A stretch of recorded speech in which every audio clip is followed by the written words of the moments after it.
Good day mga ka-soilmate. Welcome back to my channel. I'll Lucas again from Langley BC, ang inyong ka-soilmate at kapwa retiree. But today, ako ay kalasa kasi tinry namin ng husband ko ito, paano paggawa ng papaya atsara o atsarang papaya. So, hindi ko na i-describe o step by step yung ginawa. Papakita ko na lang sa inyo yung finished product.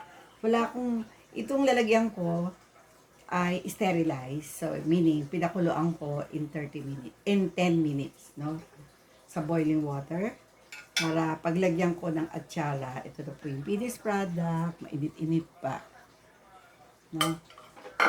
At, ito ay ilalagay ko na sa container kasi magbe-bake naman yung anak ko dahil may order siya. So, para matikman na namin to for Christmas, we made it mga 4 weeks before Christmas. Di ba po? Kasi sabi kanina 40 days na lang Christmas na. So, kulang-kulang isang buwan. Yan. So, ready na to sa Christmas.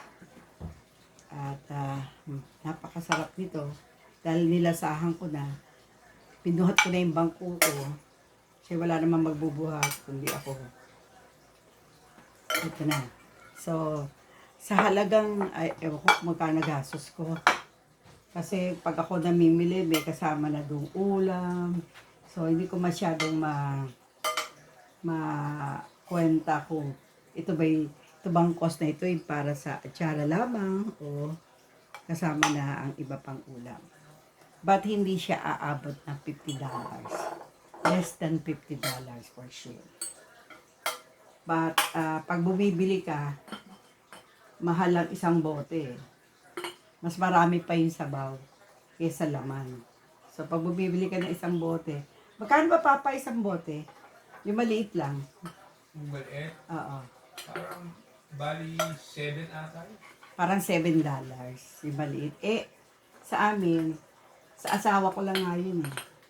Yung $7. Para carry nilang yun. Kasi talagang mahilig siya sa prito, so mahilig siya sa atsara. Ako, nakiki-atsara lang. Kaya lang kasi alam kong gusto niya, kaya konti-konti lang ako. Yan. So, dato puti ang marka pinya. Suka. Pinyang suka. Pineapple na suka ang ginamit ko. Yan. So, nakadalawang bote akong malaki. At saka isang container ng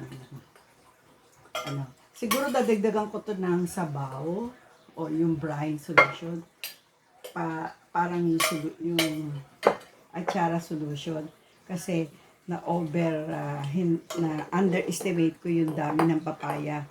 Kasi hindi na ako nagsukat-sukat yung mga nasa vlog, nagsusukat pa Gusto ko lang,